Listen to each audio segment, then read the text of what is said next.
Ako si Ben, marami akong pangarap pero hindi na para sa akin kundi para sa anak ko. Kaya tara, samahan niyo ako. Kaya ngayong araw, ito yung unang araw na magtitinda kami ng ihaw-ihaw. Kaya naman dali-dali na kami bumili ng mga kagamitan, mga kakailanganin namin sa pagtitinda. At syempre, kailangan namin ng mga pitsil, sandok, lagayan ng sauce at suka. Bumili na nga rin pala ako ng cooler para lagayan ng tindang palamig. At ayan, kasama ko nga pala namimili dito yung anak ko tsaka yung supportive wife ko. Aba naman, sa sobrang hirap nga ng buhay ngayon, talagang kailangan mong dumiskarte. Hindi na pwede yung dati na relax ka lang kasi wala ka pang pamilya. Dito nga pala kami bumili kay Di Guzman Glassware. Located sila sa Barangay Abar 2nd sa Nueva City, Nueva Ecija. At ito na nga yung unang gastos namin, 925. Bale, kinabukasan nga ay maaga kaming gumising para mamalengke. At andito kami ngayon sa may San Jose City Public Market. Siyempre, sa unang araw ay nangangapa pa kami. Hindi namin alam kung saan kami bibili ng mga kailangan namin. Kung saan ba mas mura, saan ba nakakatipid. Siyempre, sa negosyo, kailangan maliit lang ang gastos, pero same quality lang ng paninda. Naikot nga namin siguro yung buong palengke para maghanap ng mga kailangan namin. Ay grabe, Diyos ko. Nakakahilo nga ang paikot-ikot. At ngayon ay nandito nga kami sa may Frank's Chicken Station. At dito tayo mamimili ng mga kailangan natin.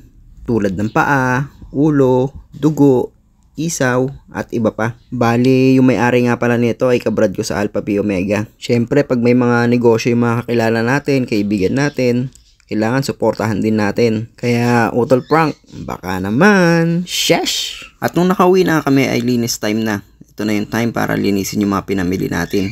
At para igayak yung mailuluto natin. Bale, itong isaw nga pala yung pinakamahirap linisin. Talagang hahagodin mo. Bale, ito nga pala unang lulutuin natin, yung balingit ng baboy. Siyempre, nilagay ko na lahat ng mga rekado.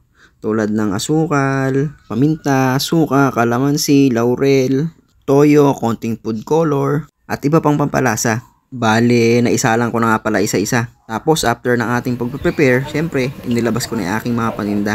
Located nga pala tayo dito sa Barangay Abar 2nd sa Nueva City, Nueva Ecija. Kaya nga, pag may mga gustong mag-food trip, punta lang kayo dito mga tropa. Sabi nga ni Kuya Maki, support local, support small businesses in the city.